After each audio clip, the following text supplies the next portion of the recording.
কিছু মানুষ আছে ক্যামেরার সামনে ছাড়া তারা দান করতে ইতস্তত বোধ করে। অর্থাৎ যারা টিকটক করে, ফেসবুকিং করে, তারা টিকটক করে তারা দান খয়রাতগুলো ভিডিও না করলে তাদের মানে শরীরে জুস আসে না। অর্থাৎ তারা দান করতে পারে না। আসলে দেখুন, একটি ভালো কাজ করতে গেলে আপনার টিকটকে, ফেসবুকে ক্যামেরার সামনে না থাকলে করতে না পারাটা, এটা কিন্তু একটা আপনার দানের মধ্যে পড়ে না। আপনি একটা ভালো কাজ করবেন, মহৎ কাজ করবেন, গুণী কাজ করবেন যখন, তখন এটা কিন্তু অন্যকে জানানোর দরকারই নেই। দানের বিষয়টা হচ্ছে কোরআনেও আছে, আপনি যখন দান করবেন, আপনার ডান হাত দিয়ে দান করলে যেন বাম হাতেও না জানে। তাহলে আপনি আবার বলতে পারেন এটা উৎসাহ যোগানোর জন্য দেওয়া হচ্ছে।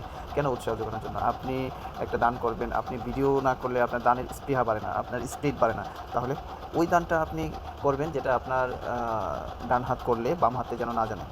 এখন আপনি ভালো কাজগুলো যখন করবেন, মহৎ কাজ করবেন, একটা মানুষের উপকার করবেন, এগুলো করার জন্য কিন্তু আপনার ওই মরিয়া হয়ে উঠবেন ক্যামেরা, ফেসবুক, ইউটিউব, টিকটক এগুলোর মধ্যে দেওয়ার জন্য এগুলোর দরকার হয় না ভাই। একটা ভালো কাজের জন্য আপনার এগুলোর জন্য মরিয়া হয়ে উঠে আপনার পেরেশানির মধ্যে থাকার কোনোই দরকার নেই। সুতরাং আপনি যখন দান করবেন চুপচাপ করে ফেলেন।